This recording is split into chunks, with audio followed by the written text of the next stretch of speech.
Brought to you by NBC bearing, भारताची पहिली bearing उत्पादक। माझ्यासोबत आता शिवसेनेच्या नेता शीतलताई म्हात्रे आहेत। ताई, आज आपण दहीहंडीचा मोठा उत्साह राज्यभर सुरू आहे। आज आपण या मागा ठाण्यामध्ये आलेला आहात। कशा पद्धतीचा हा उत्साह आहे, काय नेमका संकल्प आहे तुमचा?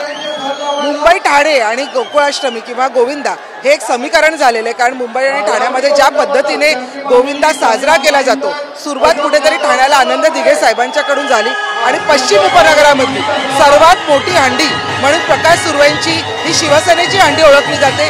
रंगारंग कार्यक्रम आणि अतिशय उत्कृष्ट असं आयोजन हे प्रकाश सुर्वेंची खासियत आहे। निश्चितच महापालिका निवडणुका आता तोंडावरती आलेल्या आहेत। राजकारण कुठेतरी पेटताना आपल्याला पाहायला मिळतंय।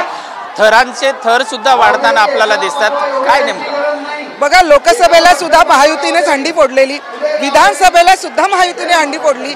त्याच्यामुळे येणाऱ्या स्थानिक स्वराज्य संस्थेत मुंबई महानगरपालिकेची हंडी सुद्धा महायुती फोडणार। कारण आम्ही हे जे थर लावलेले आहेत हे प्रगतीचे थर आहेत आणि आमच्याकडे सध्या तरी 3 ते 4 थराची थर आम्ही लावलेले आहेत। इलेक्शन येईपर्यंत हे थर वाढत जाणार याची नक्कीच।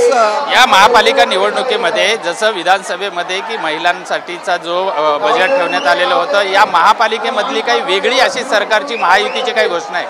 मला वाटतं जसं इलेक्शन येईल, इलेक्शन जाहीर होईल तेव्हा तुम्हाला अनेक गोष्टी कळतील।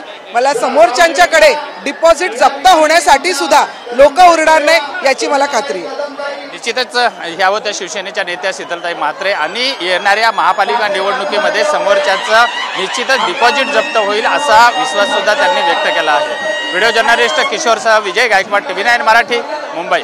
Brought to you by NBC bearing, भारताची पहिली बेअरिंग उत्पादक।